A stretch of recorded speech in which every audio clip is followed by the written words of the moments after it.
अस्सलाम वालेकुम दोस्तों। मैं हूँ आपकी होस्ट और दोस्त आयशा नूर और आप सबको वेलकम बैक कहती हूँ अपने उर्दू नॉवेल्स रीडिंग चैनल पर। आज हम लोग कंटिन्यू करने वाले हैं निम्रा अहमद का नॉवल जन्नत के पत्ते। लेकिन आज के एपिसोड से पहले एक छोटा सा रिमाइंडर कि अगर अभी तक आप लोगों ने मेरे चैनल को सब्सक्राइब नहीं किया तो please do subscribe to my channel, क्योंकि इसी तरह आपको फ्यूचर में भी मेरी वीडियोस की अपडेट्स मिलती रहेंगी। तो आइए शुरू करते हैं आज के एपिसोड ऑफ जन्नत के पत्ते। शहजादों के जजीरे पे खुश आमदीद, किसी ने बहुत आहिस्ता से उसके हुक्म में कहा था। वह करन खाकर पलटी। लॉबी तारीख थी, अलबत्ता अंदर की सिमत मुड़ती राहदारी के आखिरी सिरे पे कोई टिमटिमाती सी जर्द रोशनी दिखाई दे रही थी। वो आवाज भी वहीं से आई थी। उसने पलटकर आखिरी बार दरवाजे की नोक को घुमाया। वो जामिद रहा। अब उसे इस महल से निकलने का कोई दूसरा रास्ता तलाश करना था। जो बेवकूफ़ी वो कर चुकी थी उसे इंजाम तक पहुंचाना ही था। वो आंखें सुकेड़कर अंधेरे में देखती आगे बढ़ी। तारीख राहदारी के उस पार कोई बड़ा सा कमरा था, शायद लिविंग रूम। घुप अंधेरे में वो जर्द सी मोमबत्तियों की रोशनियां वहीं से अंदर आ रही थी। कौन? उसने चौकन्ने अंदाज में पुकारा। वो लिविंग रूम की चौखट पे आन खड़ी हुई थी और उसके खुशामदीद कहने वाली औरत वहीं सामने ही थी। लंबे स्कर्ट और स्वेटर में मलबूस स्कार्फ चेहरे के गिर्द लपेटे, वो झुर्रियों ज़्यादा चेहरे वाली एक मोमर खातून थी। वो लिविंग रूम के दूसरे सिरे पे खड़ी, हाथ में पकड़ी मोमबत्ती से स्टैंड पे रखी मोमबत्तियों को जला रही थी। एक एक करके सर्द पड़ी मोमबत्तियां जलने लगी थीं। आ जाओ, अंदर आ जाओ। लंबी मोमबत्ती से ऊपर नीचे अटकी मोमबत्तियां जलाते हुए उन्होंने उसी नरमी से कहा था। वो अपनी जगह से नहीं हिली, बस बिना पलक झपके उस पुरतय्युश लिविंग रूम के वस्त में रखी मेज को देखे गई, जिसपे रखा सुनहरी सितारों वाला क्लच मोमबत्तियों की हल्की जर्द रोशनी में चमक रहा था। ये तुम्हारा पर्स है, तुम इसे ले सकती हो। अगर मुझे यकीन होता कि तुम मेरे पास सिर्फ मेरे बुलावे पे आ जाओगी तो मैं उस बच्चे को ना भेजती। उसे माफ कर देना, उसकी मजबूरी थी। आओ, बैठ जाओ, खड़ी क्यों हो? वो हाथ में पकड़ी मोमबत्ती लिए अब सामने रखी डाइनिंग टेबल की तरफ बढ़ गई। वहां भी एक बड़ा सा कैंडल स्टैंड रखा नजर आ रहा था, जिसके ऊपर जगह जगह मोमबत्तियां सीधी खड़ी थीं। वो एक एक करके उन मोमबत्तियों को भी रोशन करने लगी। हया किसी मामूल की तरह चलती हुई आगे बढ़ी और बड़े सोफे के किनारे की निशिस्त पे जा टिकी। उसकी निगाहें अभी तक करीब रखी मेज पे धरे अपने सुनहरी क्लच पे थीं। कुछ खाओगी? उसने हौले से नफी में सर हिलाया। बहुत सारी हिम्मत मुश्तमा करके वो मुश्किल कह पाई। आपने मुझे यहाँ किस लिए बुलाया है?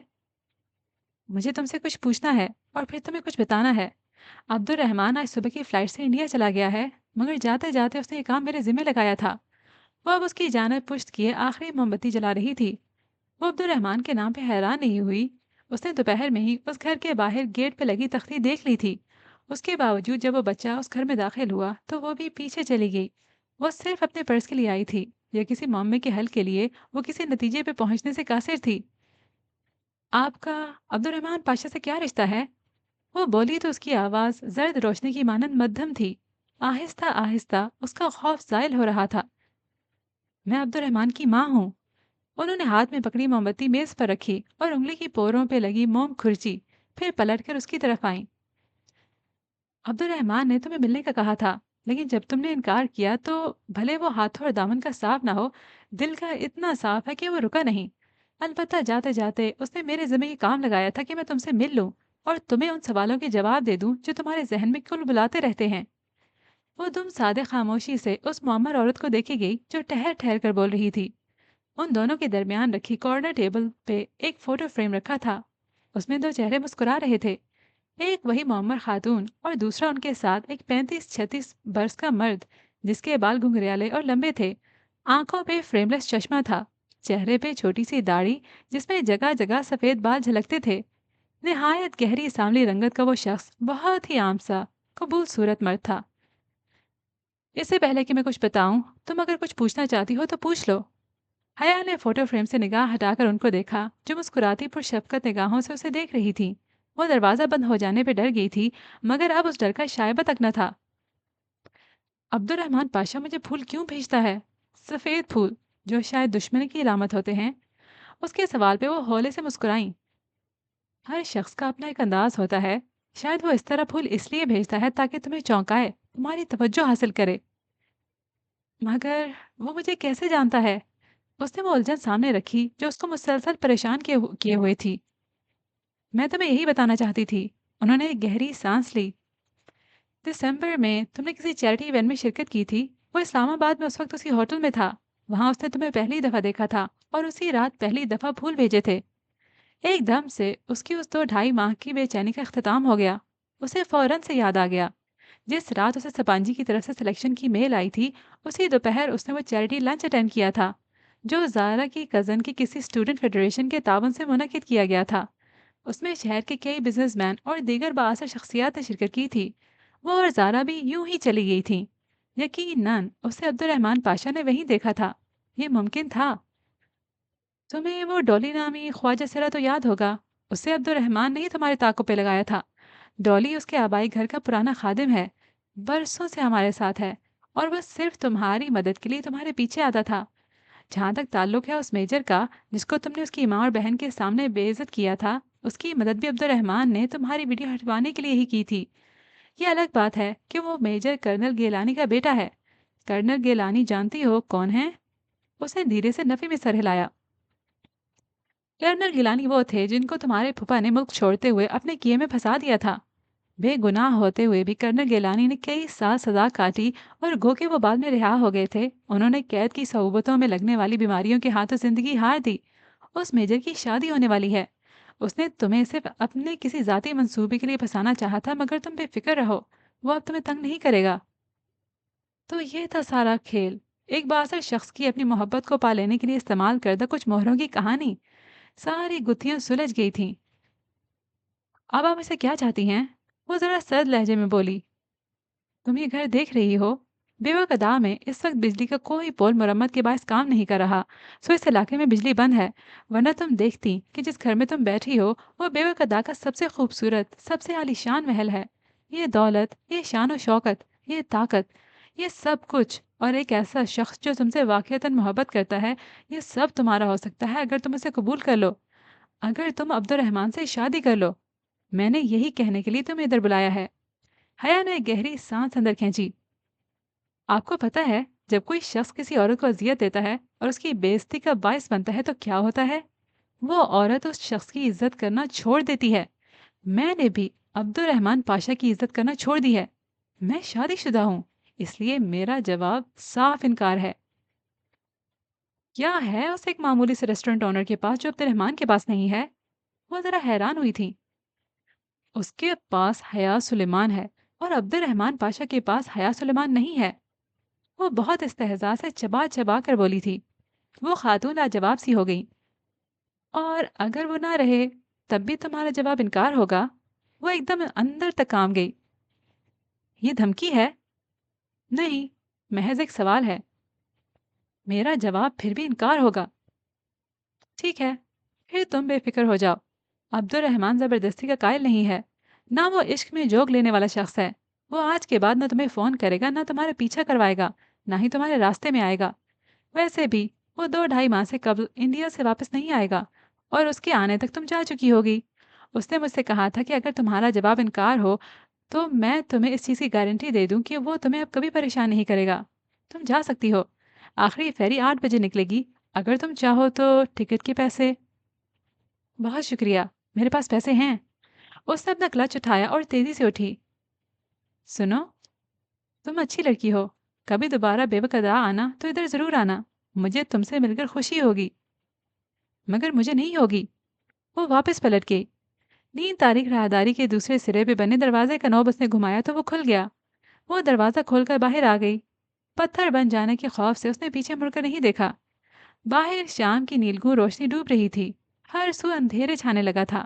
وہ دروازہ بند کر کے آگے روش پہ آئی۔ اسی پل باہر سے کسی نے سفید گیٹ کھولا۔ نیم اندھیرے میں بھی اسے وہ دونوں صاف نظر آ رہی تھیں۔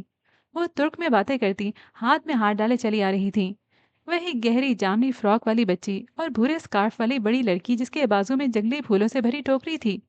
وہ مگن سی بچی کا ہاتھ تھامے چلی آ رہی تھی۔ اسے سامنے سے آتا دیکھ کر ٹھٹک کر رکی۔ حیا تیز قدموں سے چلتی آگے بڑھ گئی۔ بھورے اسکارف والی لڑکی رک کر گردن موڑے سے جاتے دیکھے گئی۔ بچی نے اسے جھنجھوڑا تو وہ چونکی، پھر سر جھٹک کر اندر کی طرف جاتے آپ نوسی دروازے کی جانب بڑھ گئی۔ حیا تیز تیز قدم اٹھاتے ہوئے سڑک کے کنارے چل رہی تھی۔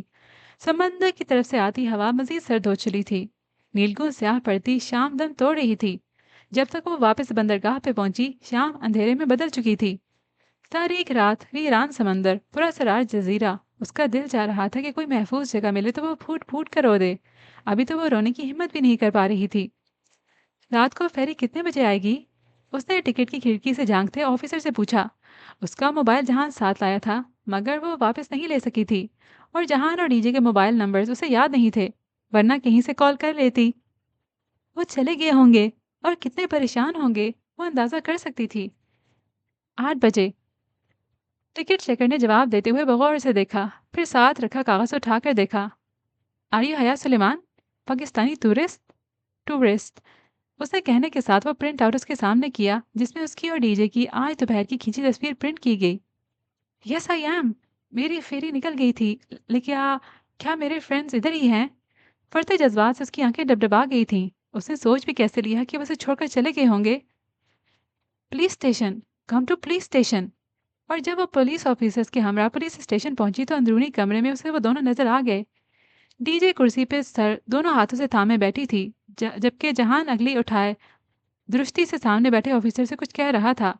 ऑफिसर जवाबन नफी में सर हिलाते हुए कुछ कहने की सही कर रहा था, मगर वो नहीं सुन रहा था। चौखट पे आहट हुई तो वो बोलते बोलते रुका और गर्दन मोड़ी। वो भीगी आंखों से दरवाजे में खड़ी थी। उसकी उठी उंगली नीचे गिर गई। लब भिंच गए। एकदम ही वो कुर्सी के पीछे से निकलकर उसकी जानिब आया। किधर थी तुम? उसके आंसू टप टप गिरने लगे। मैं खो गई थी। वो बच्चा मेरा पर्स लेकर भागा तो आधे बेवक अदा ने तुम्हें उसके पीछे भागते देखा। अकल नाम की चीज है भी तुम्हें या नहीं? एक पर्स के लिए तुम उसके पीछे भागी। फेरी छूट जाएगी या वो तुम्हें कोई नुकसान न पहुंचा दे, तुम्हें इस बात का कोई ख्याल था? वो गुस्से से चिल्लाया। क्यों ना भागती मैं उसके पीछे? पर्स में मेरा पासपोर्ट था, सबांजी का आईडी कार्ड था। फिर बाद में परेशानी होती के। और जो परेशानी हमें हुई वो, हम उस 1.5 घंटे में पागलों की तरह तुम्हें पूरे जजीरे पे ढूंढ रहे थे। जानती हो हमारी क्या हालत थी? नीचे जो उसके चिल्लाने के बायस रुक गई थी, अब आगे बढ़ी और उसके गले लग गई। हया, तुम बिल्कुल पागल हो। उसकी आंखें रोने से मुतवरम थीं और वो दोनों भी फिर रोने लगी थीं। हद होती है गैर जिम्मेदारी की। आइंदा मैं तुम दोनों के साथ कहीं नहीं जाऊंगा। वो भुन्ना कर चलता हुआ पुलिस ऑफिसर की जाने पलट गया। वो अभी तक रोई जा रही थी। उसे पता था उसे वापसी पे जहान की बहुत सी बातें सुननी पड़ेंगी। वो दोनों लकड़ी का दरवाजा धकेल कर अंदर आई तो हर सू अंधेरा छाया था। लिविंग रूम से टिमटिमाती जर्द रोशनी झांक रही थी। आने। उसने जंगली फूलों की टोकरी लॉबी में रखे स्टैंड पे धरी और बच्चे का हाथ थामे लिविंग रूम की तरफ आई। सोफे पे वो मोहम्मद खातून उसी तरह बैठी थी। उनके हाथ में चंद नोट थे जो वो गिनकर अलहदा कर रही थी। साथ ही वो लड़का खड़ा उन नोटों को देख रहा था। सलाम वालेकुम आने। कैसे हो अब्दुल्ला? उसने बच्चे की उंगली छोड़ दी और कंधे से पर्स के स्ट्रैप उतारते हुए बड़े मेज की तरफ आई। मैं ठीक हूँ आयशे। लड़के ने मोहम्मद खातून के बढ़ाए गए नोट पकड़े, गिने और बाहर भाग गया। वो बकिया नोट वापस बटुए में रखने लगी। बिजली वाला पोल ठीक हुआ? बटुआ बंद करते हुए उन्होंने पूछा। वहां बंदे काम कर तो रहे हैं, अभी गली में दाखिल होते हुए हमने देखा था। अब्दुल्ला क्यों आया था? वो मेज के साथ खड़ी अपना पर्स खोलती कह रही थी। मेरा काम था। उन्होंने बच्ची का हाथ थामते हुए सरसरी से जवाब दिया। जवाब उनके साथ सोफे पे आ बैठी थी। काम भी था और अना ने उसे पैसे भी दिए। आयशे गुल, तुमने देखा? वो सुबह कुरान पढ़ने कब से नहीं आया। रोज बहाने बना देता है। बच्ची नाक सिकोड़ती कह रही थी। अपने पर्स को खंगालती आयशे ने पलटकर खफकी से उसे देखा। बुरी बात है बहारे, किसी के पीछे उसका यूं जिक्र नहीं करते। वह एक नज़र उस पर डालकर वापस अपने पर्स में से कुछ ढूंढने लगी थी। और ये वही लड़की थी ना? चंद लम्हे मोम की तरह पिघल कर गिर गए तो उसने पर्स की चीजें हाथ से उलट पुलट करते हुए पूछा। इधर क्यों आई थी? ये अब्दुलरहमान के मसले हैं, वो खुद ही निपटा लेगा। उन्होंने टालना चाहा। अच्छा। वो अदा से हंसी। यानी ये मसला अभी तक निपटा नहीं है? क्या कह रही थी? साफ इनकार। उन्होंने गहरी सांस ली। अब्दुलरहमान चला गया? उसने बात पलट दी। हाँ, आज सुबह की फ्लाइट थी ना? वापसी का नहीं बताया? कह रहा था 2 से 3 माह लग जाएंगे और शायद इस दफा वो वापस ना आए। जाने दो आने। वो हर दफा यही कहता है। वो उदासी से मुस्कुराकर बोली। एक हाथ से अभी तक वो पर्स के अंदर कुछ तलाश कर रही थी। आने, तुम्हें पता है आयशा गुल मुझसे नाराज है? बहारें अपने नन्हे नन्हे से जूतों के तस्मे खोलते हुए बताने लगी। आने ने हैरत से मेज के सामने खड़ी आयशा को देखा, जिसकी उनकी तरफ पुश थी। क्यों? क्योंकि 7 दिन की तरबियत के बाद आपकी चहीती पे ये असर हुआ है कि आज ये बाजार में ऐन सड़क के वस्त में खड़ी अपना पोंचो कहीं गिराकर स्याहों के कैमरे में तस्वीरें बना रही थी। अरे, तो तुम उसे समझा दो ना, यूं नाराज तो ना हो। किस किस को समझाऊं? सफीर कहता है उसके माँ बाप को समझाऊं, उसके माँ बाप कहते हैं सफीर को समझाऊं, आप कहती हैं बहारे को समझाऊं, बहारे कहती है मैं खुद को समझाऊं, और अब्दुलरहमान कहता है। वो लम्हे भर को रुकी, फिर सर झटक कर पर्स की चीजें एक एक करके बाहर निकालने लगी। अब्दुलरहमान क्या कहता है? कुछ नहीं। उसने नफी में सर हिलाया, फिर जरा सी गर्दन मोड़कर बहारे को देखा, जो चेहरा हथेलियों पर गिराए आने के साथ बैठी थी। आज तुमने मुझे बहुत खफा किया है बहारे। मैंने कहा था ना कि अच्छी लड़कियां ऐसे नहीं करती। तो अच्छी लड़कियां कैसे करती हैं आयशा गुल? बहारे ने मुंह बिगाड़ कर उसकी नकल उतारी। अच्छी लड़कियां अल्लाह ताला की बात मानती हैं। वो हर जगह नहीं चली जाती, वो हर किसी से नहीं मिल लेती, वो हर बात नहीं कर लेती। उसने पर्स मेज पे उलट कर झाड़ा। तो फिर मैं बुरी लड़की हूँ? बहारे पल भर में रूखी हो गई। नहीं, कोई लड़की बुरी नहीं होती। बस उससे कभी कभी कुछ ऐसा हो जाता है जो बुरा होता है, जिसपे अल्लाह से नाराज हो जाता है। और जानती हो, जब अल्लाह नाराज होता है तो वो क्या करता है? क्या? जब वो नाराज होता है तो इंसान को अकेला छोड़ देता है। और जानती हो कि अकेला छोड़ना क्या होता है? जब बंदा दुआ मांगता है तो वो कबूल नहीं होती, वो मदद मांगता है तो मदद नहीं आती, वो रास्ता तलाशता है तो रास्ता नहीं मिलता। वो अब मेज पे निकली अशिया उलट पुलट कर रही थी, खाली पर साथ ही ऊंधा कर रखा था। क्या ढूंढ रही हो? सफीर ने अपनी मम्मी को चाबियां देने के लिए कहा था, यही पर्स में रखी थी, पता नहीं कहाँ चली गई। अब्दुलरहमान ठीक कहता है, आयशा गुल कभी कुछ नहीं कर सकती। वो ये इसलिए कहता है ताकि आयशा गुल सभी कुछ करना सीख जाए। उनकी बात पे उसने एक तल्ख मुस्कुराहट के साथ सर झटका और चीजें वापस पर्स में डालने लगी। वो चाबी यकीनन कहीं और रखकर भूल गई थी। आने वाले चंद दिनों में पढ़ाई का बोझ जरा बढ़ गया और क्लासेस का शेड्यूल पहले से सख्त हो गया, तो वो दोनों टेस्ट तैयार करने और देने में ऐसी मसरूफ हुई कि कहीं आ जा नहीं सकी। वो बस मार्च के दिन थे।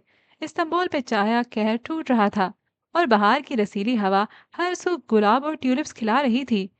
अब सुबह सवेरे घास पे बर्फ की जमी सफेद तह नहीं नजर आती थी और सबांजी का सब्जा अपने असल रंग में लौट रहा था। ऐसे ही एक दिन उन दोनों ने टॉप कपी पैलेस म्यूजियम जाने का प्रोग्राम बनाया, मगर उसी वक्त हाले आ गई। उसके पास कोई दूसरा प्रोग्राम था। मेलो कैंप में मिलाद हो रहा है, चलोगी? क्यों नहीं, इस बहाने थोड़ा सा सवाब भी कमा लेंगे, वरना मैंने और हया ने ऐसी तो कोई नेकी करनी नहीं है। डीजे अपना बैग बंद करते हुए बोली। वैसे रबियुल अव्वल खत्म हो चुका है या होने वाला है? हो चुका है, मगर ये स्टूडेंट्स का मिलाद है और पढ़ाई के बायस मुलतवी होता जा रहा था, इसलिए इतना लेट किया है। अब चलो। मिलाद में दर्स देने वाली लड़की ऊंची चौकी पे बैठी थी। सामने रखी छोटी मेज पर खुली किताब से पढ़कर वो तुर्क में दर्स दे रही थी।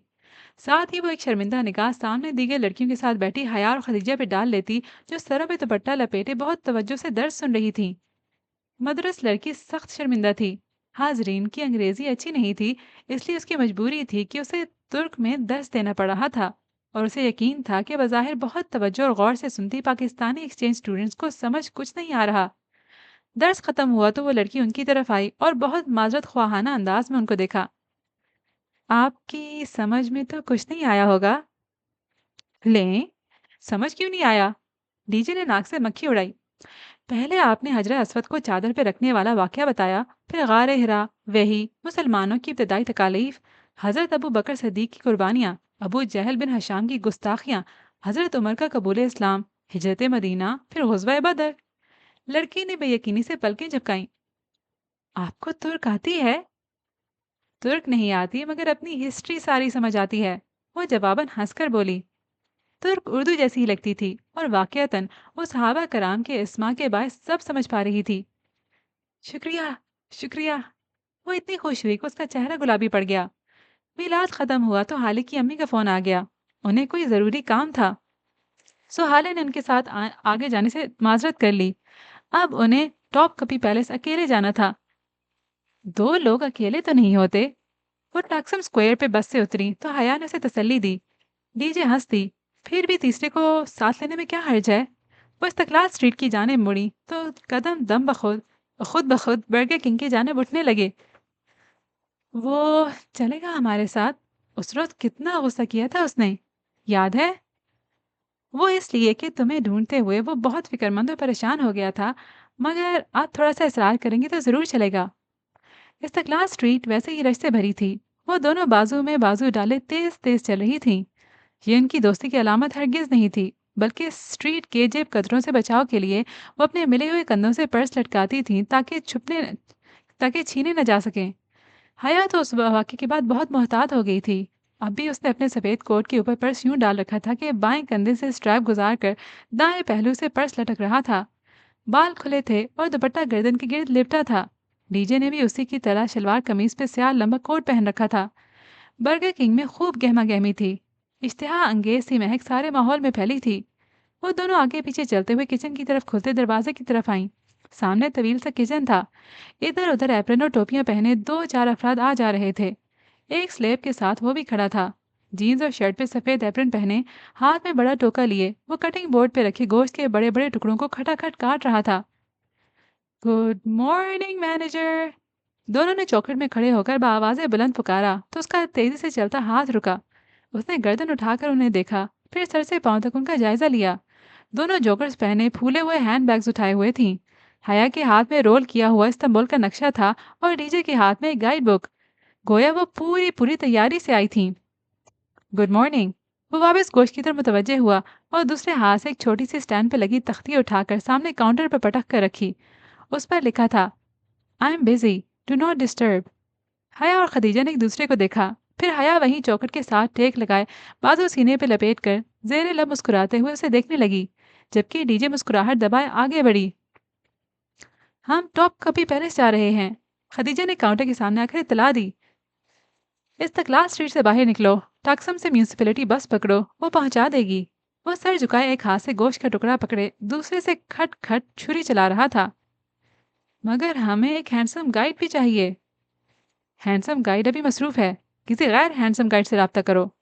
डीजे ने पलटकर हया को देखा। उसने मुस्कुराते हुए इशारे उचका दिए। वो वापस जहान की तरफ घूमी। तो आप हमारे साथ नहीं चलेंगे? बिल्कुल भी नहीं। तुम में से कोई फिर टॉप कपी के किले में गुम हो जाएगी और मेरा पूरा दिन बर्बाद होगा। एक दफा फिर सोच लें। लिख कर दे दूं? वो कहते हुए टुकड़ों को एक तरफ टोकरी में रखने लगा। उसके हाथ मशीनी अंदाज में चल रहे थे। अच्छा, एक बात बताएं, इस्तकलाल स्ट्रीट में जेब कतरे होते हैं ना? डीजे ने उसके सिल्वर स्मार्टफोन को देखते हुए कहा, जो करीबी चार्जिंग पे लगा था। हाँ। तो समझे आपकी जेब कट गई। डीजे ने हाथ उठाकर फोन उचका, तार निकाली और हया के साथ आ खड़ी हुई। फोन वाला हाथ उसने कमर के पीछे कर लिया था। क्या मतलब? उसे शदीद किस्म का झटका लगा था। वो हाथ रोकर उन्हें देखने लगा। मतलब ये है कि अगर आप हमारे साथ टॉप कभी पैलेस नहीं चलेंगे तो हम इस मोबाइल को बेचकर आधा जवाहर तो खरीद ही लेंगे। वैसे फोन अच्छा रखा हुआ है आपने। वो उलट पुलट कर मोबाइल देखने लगी। पाकिस्तानी रुपयों में 2-2.5 लाख से कम का तो नहीं होगा। वो छुरा रखकर उनके सर पर आ पहुंचा। मेरा फोन वापस करो। कड़ी निगाहों से उन्हें देखते हुए उसने हाथ बढ़ाया। टॉप कभी से वापसी पे दे दूंगी, वादा। मतलब तुम लोग मुझे यरगमाल बना कर ले जाओगी? कोई शक? वो पहली दफा बोली। ठीक है, मगर ये आखिरी बार है। फिर मैं कभी तुम दोनों निकम्मी लड़कियों के साथ अपना दिन बर्बाद नहीं करूंगा। वह अपन गर्दन से उतारते हुए मुसलसल बड़बड़ा रहा था। और अगर तुम दोनों में से कोई खोई तो मैं बहुत बुरा पेश आऊंगा। हाथ धोकर जैकेट पहनता वो उनके साथ बाहर निकला। टॉप कभी सराय के सामने वो सब्जा जार पे साथ साथ चल रहे थे। हया दरमियान में थी और वो दोनों उसकी तरफ में। जहान, ये टॉप कभी सराय का मतलब क्या होता है? मैं एक यरगमाल शुदा गाइड हूँ और यरगमाली अमूमन खामोश रहते हैं। वो जैकेट की जेबों में हाथ डाले च्युइंगम चबाता शाने उचका कर बोला। मैं बताती हूँ। टॉप कपी का तोप दरअसल उर्दू वाला तोप ही है। जैसे तकसीम टाकसीम बना, वैसे ही तोप टॉप बन गया। कभी कहते हैं गेट को, और सराय हो गया महल। सो तोप कभी सराय बना, cannon gate palace. I am a genius, है ना जहान? मैं नहीं बोल रहा। वो सख्त खफा था। टॉप कभी पैलेस 400 साल तक सलातीन का महल रहा था। सुरमई अजीम शान किला नुमा महल, जहाँ खास कमरों के पहरेदार गूंगे बहरे हुआ करते थे ताकि राज दीवारों के बाहर न निकलें, और जिसके कौन नुमा मीनार शाहाना अंदाज में ऊपर कोटे हुए थे। सुल्तान का अजीम विरसा और असासे, चीनी पोर्सिलेन के नीले और सफ़ेद रंग के ऐसे बर्तन जिनमें अगर जहर मिला खाना डाला जाता तो बर्तन बर्तन का रंग बदल जाता। 86 की रात के जवाहरात से मुज़य्यन सुल्तान के शाही लिबास निगाहों को खीरा करते थे। ये मनहूस गार्ड हमारे सर पे न खड़ा होता तो मैं किसी तरह दो चार हीरे तो तोड़ ही लेती। डीजे उन आंखें चुंधिया देने वाले कीमती पत्थरों को देखकर सख्त मिलाल में घिर चुकी थी। पवेलियन ऑफ हॉली मेंटल के हिस्से में दीनी मुतबरकात थे। वो एक ऊंचा हॉल था, मुनकश दरो दीवार, रंग बिरंगी टाइल से सच्चे चमकते फर्श, बुलंदो बाला सतून। हया इर्द गिर्द निगाहें दौड़ाती शीशे की दीवारों में मुकैयद तारीखी अशिया को देखती आगे बढ़ रही थी। दफातन एक जगह रुकी और शोकेस में सजे तबरों को देखा। वो एक टेढ़ी रखी हुई छड़ी थी, भूरी सी छड़ी जो शीशे में मुकैयद थी। वो गर्दन तिरछी करके उसको देखने लगी, फिर इधर उधर निगाहें दौड़ाई। कैप्शन सामने ही लगा था, स्टाफ ऑफ मूसा, हजरत मूसा अलैहिस्सलाम का असा। उसकी सुकेड़ कर पड़ती आंखें पूरी खुल गईं, लब भी नीम वाह हो गए। लम्हे भर बाद वो दूर खड़ी डीजे का बाजू करीबन दबोच कर उसे उधर लाई। डीजे, ये हजरत मूसा अलैहिस्सलाम का असा है। रियली? उसने बेयकीनी से पलकें झपकी। मगर ये इनके पास कैसे पहुंचा? वो दोनों घूम फिरकर हर जाविये से उसको देखने लगी। जहान भी जेबों में हाथ डाले खामोशी से चलता उनके पास आ खड़ा हुआ था। उसके लिए तो सब पुराना था, मगर वो दोनों तो मारे जोश के राहदारी में आगे पीछे एक एक तबरों की तरफ लपक रही थीं। उनके दुपट्टे सरों पे आ गए थे। काबा का ताला, हजरत दाऊद अलैहिस्सलाम की तलवार, हजरत यूसुफ अलैहिस्सलाम का साफा, इब्राहिम अलैहिस्सलाम का बर्तन, आप सल्लल्लाहु अलैहि वसल्लम के कदमों के निशान, आप सल्लल्लाहु अलैहि वसल्लम का लिबास, दांत मुबारक, आप सल्लल्लाहु अलैहि वसल्लम की तलवार और बहुत से सहाबा की तलवार। डीजे, क्या ये शीशे की दीवार गायब नहीं हो सकती और हम इस तलवार को छू नहीं सकते? वो दोनों नबी पाक सल्लल्लाहु अलैहि वसल्लम की तलवार के सामने खड़ी थीं। कोई ऐसी मकनातीसी असर था उस तलवार में कि मुकाबिल को बांध देता था। मगर हम इस काबिल कहाँ हैं हया? खदीजा ने तासुब से सर हिलाया। वो अभी तक यूं ही उस तलवार को देख रही थी। अगर हम इसको छू सकते तो जानती हो क्या होता? 14 सदियों का फासला एक लम्स में तय हो जाता। मगर हमारे ऐसे नसीब कहाँ? जहान, ये सब तबरुकात असली है ना? जहान ने धीरे से शाने उचकाए। मैंने न कभी इन पे रिसर्च की ना कोई रिसर्च पढ़ा। कभी इम्कान है कि ये सब असली हैं? कहने वाले कहते तो हैं कि मुसलमानों के रेलिक्स तबरुकात भी उतने ही नकली हैं जितने ईसाइयों के, मगर अल्लाह बेहतर जानता है। ये असली हैं। मेरा दिल गवाही दे रहा है कि ये सब हमारे अंबिया से वाबस्ता रहने वाली अशिया हैं। तहरीकी खिलाफत इन्हीं तबरक़ात और मकामात मुकदमा के तहफ़्फ़ुज़ के लिए ही तो चलाई गई थी। डीजे को माशरती अलूम का भूला बसरा सबक याद आ गया। टॉप कपी पैलेस में खूब घूम फिर कर जब वो बाहर निकले तो जहान ने अपना मोबाइल वापस मांगा। ये लें, क्या याद क्या याद करेंगे? और फिक्र न करें, हमने कोई छेड़छाड़ नहीं की। सिक्योरिटी लॉक, कोई पासवर्ड होता तो मैं खोलने की ज़रूर कोशिश करती, मगर आपने तो फिंगरप्रिंट एंट्री लगा रखी है। डीजे के हाथ से फ़ोन लेते हुए वो मुस्कुराया था। टॉप कपी के साथ एक रेस्टोरेंट से जहान ने उनको बहुत अच्छा सा खाना खिलाया, तुर्की का अब तक का बेहतरीन खाना। और खाने के दौरान ही खदीजा सर दर्द की शिकायत करने लगी। जब तक खाना खत्म हुआ वो बहुत पशमुर्दा सी लगने लगी थी। उसका सर एकदम ही दर्द से फटने लगा था। मेरा ख्याल है मैं वापस डोर में जाकर रेस्ट करूं, तुम लोग अकेले घूमो फिरो। उसकी तबीयत वाकई खराब लग रही थी, सो उन्होंने उसे जाने दिया। वो चली गई तो वो दोनों टॉप कपी की पिछली तरफ आ गए। वहां एक वसी और अरीज सफेद संगमरमर के चमकते फर्श वाला बरामदा था, जिसे सफेद सतूनों ने थाम रखा था। बरामदे के आगे फासले फासले पर चौकोर चबूतरे से बने थे, जिनके सामने टेरेस की तरह चंद गज चौड़ा खुला अहाता था। उसके आगे ऊंची सफेद मुंडेर बनी थी। वहां खड़े होकर मुंडेर पे कोहनियां रखकर देखो तो नीचे बहता मरमर का झाग उड़ाता समंदर दिखाई देता था। वो जगह इतनी खूबसूरत थी कि दिल चाहता इंसान सदियों वहां बैठा समंदर देखता रहे। थक गए हो? वो दोनों सतून के साथ टेक लगाए चबूतरे के किनारे पे बैठे थे जब हया ने पूछा। उसे जहां जरा थका थका लगा था। नहीं, मैं ठीक हूँ, जरा सा बुखार है शायद। उसने खुद ही अपना माथा छुआ, फिर इस बात में सर हिलाते हुए जैकेट की जेब से गोलियों की डब्बी निकाली। ढक्कन खोलकर डब्बी हथेली पे उल्टी 2 गोलियां अलहदा की और डब्बी बंद करते हुए दोनों गोलियां मुंह में डाली, फिर निगल गया। मेरे पास पानी था। वो अपना पर्स खंगालने लगी, लेकिन तब तक वो निगल चुका था। तुम ठीक हो? वो तशवीश से उसका चेहरा देख रही थी। सुबह रेस्टोरेंट से निकलते हुए उसे यूं ही जहान की आवाज़ जरा धीमी लगी थी, मगर उसने पूछा नहीं। अब शायद उसका बुखार शदीद हो गया था, क्योंकि चेहरे पे असरात आने लगे थे। सुर्ख पड़ती आंखें और निढाल सा चेहरा। बस, मैंने देख लिया समंदर। आप वापस चलते हैं। तुम्हें घर जाकर रेस्ट करना चाहिए। घर जाते जाते घंटा लग जाएगा। मैंने अभी दवाई ली है, उसका असर होने में ज़रा वक्त लगेगा। अभी यहीं बैठते हैं। वो नफ़ी में सर हिलाते हुए तकान से कह रहा था। चंद लम्हे खामोशी से बीत गए। उन चबूतरों पे दूर दूर तक टोलियों की सूरत में सयाह बैठे नजर आ रहे थे। बहुत से लोग आगे मुंडेर के साथ खड़े हुए समंदर को देख रहे थे। मैं थोड़ी देर यहाँ लेट जाऊं, तुम अकेली बोर तो नहीं होगी? अब मैं वापस नहीं जाना चाहता। मेरी लैंड लेडी शायद आ जाए झगड़ा करने। मैं फिलहाल उसका सामना नहीं करना चाहता। नहीं नहीं, तुम लेट जाओ। ये शॉल ले लो। उसने बैग से शॉल निकालकर उसे थमाई। वहां ठंडी हवा बहुत तेज थी। ये शॉल वो और डीजे बतौर पिकनिक मैट के इस्तेमाल करती थी। थैंक्स। वो स्तून के साथ फर्श पे लेट गया। आंखों पे बाजू रखे वो गर्दन तक शॉल कंबल की तरह डाले कब सो गया उसे पता नहीं चला। उसे यकीनन बहुत सर्दी लग रही थी। वो उससे एक जीना नीचे आ बैठी थी। हर चंद लम्हे बाद वो गर्दन मोड़कर ऊपर लेटे जहान को देख लेती थी। वो सो चुका था। समंदर की लहरों का शोर वहां तक सुनाई दे रहा था। वो अपना तुर्की वाला मोबाइल निकालकर यूं ही इनबॉक्स चेक करने लगी। वहां चंद दिन पहले का एक एसएमएस अभी तक पड़ा था। उसने उसका कोई जवाब नहीं दिया था और कई दफा पढ़ लेने के बावजूद मिटाया नहीं था। वो बेबक अदा से वापसी के अगले रोज इंडिया के गैर शनासा मोबाइल नंबर से आया था। मुझे आपके जवाब से खुशी नहीं हुई, मगर मैं आपकी राय का एहतराम करता हूँ। आज के बाद आपसे कभी राब्ता नहीं करूँगा। जो तकलीफ मैंने आपको पहुँचाई, उसके बदले में अगर आप मुझे माफ़ कर दें तो ये आपकी बड़ाई होगी।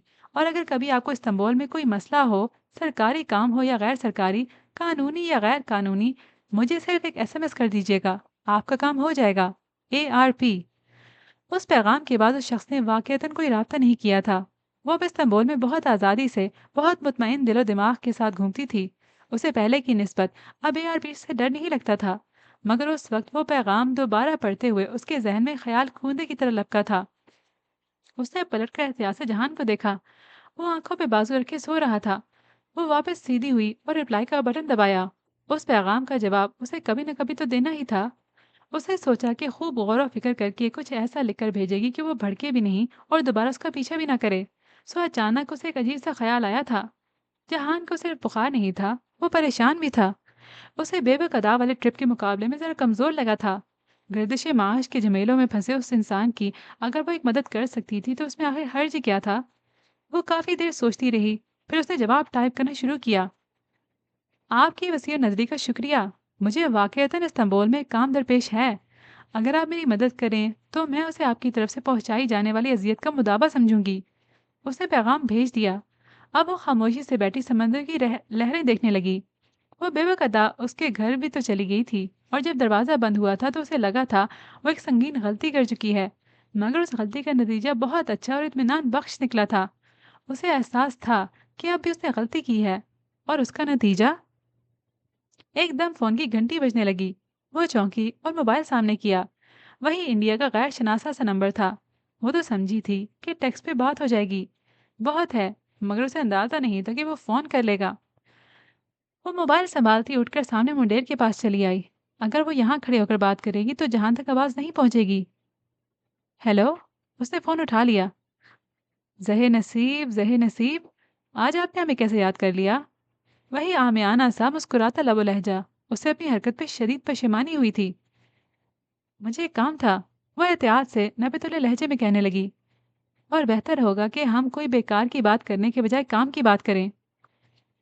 आपकी मर्जी है हया जी। राब्ता भी तो आपने ही किया है। वरना अब्दुर्रहमान पाशा अपने कॉल का बहुत पक्का है। शायद वो तंज कर गया था, मगर वो पी गई। मेरे कज़न का रेस्टोरेंट है इस्तकलाल स्ट्रीट पर, बर्गर किंग। उसकी शॉप की किस्तें अदा नहीं हुई। रेस्टोरेंट की मालका आजकल मेरे कज़न को तंग कर रही है। क्या वो उसे साल 2 साल की मोहलत नहीं दे सकती? कौन सा कज़न? वो जैसे चौंका था। ज जहान सिकंदर। वो हकलाई। उसे नहीं पता था कि वो ठीक कर रही है या गलत। मगर वो यूं हाथ पे हाथ धरकर बैठी, उसे उस परेशानी से थकते हुए नहीं देख सकती थी। अच्छा, तो आप चाहती हैं कि मैं आपके कज़न का ये मसला हल कर दूं और ये कि उसकी मालका फिर से उसे तंग न करे? जी, वो हौले से हंस दिया। मैं कुछ करता हूँ, आप फिक्र न करें।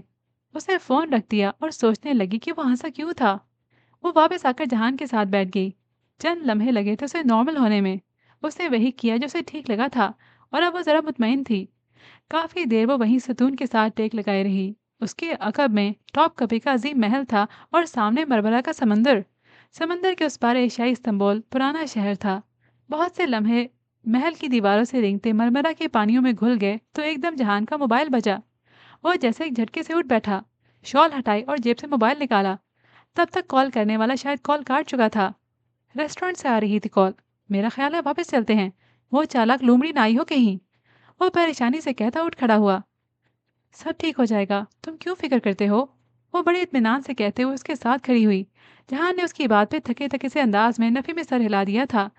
काफी देर बाद जब वो दोनों साथ साथ चलते हुए इस्तकलाल स्ट्रीट में दाखिल हुए तो हया ने कहा, आज मैं तुम्हारा बर्गर खा कर जाऊंगी क्योंकि डीजे और तुमने अपनी अपनी बीमारी में मुझे बिल्कुल इग्नोर कर दिया है। खा लेना। वो धीरे से मुस्कुराया मगर अगले ही पल ठटक कर रुका। मुस्कुराहट चेहरे से गायब हो गई। हया ने उसकी निगाहों के ताकों में देखा। सामने बर्गर किंग था। उसकी शीशे की दीवार में बड़ा सा सुराख था और सुराख के गिर्द मकड़ी के जाले की मानद दरारें पड़ी थीं। वो एकदम तेजी से दौड़ता रेस्टोरेंट की तरफ लपका, जबकि वो वहीं शुश्तर सी खड़ी रह गई। उसके समातों में कहकहा गूंजा था। दूसरे ही पल वो भागकर रेस्टोरेंट में दाखिल हुआ। अंदर का मंजर देखकर उसका दिमाग साए साए करने लगा।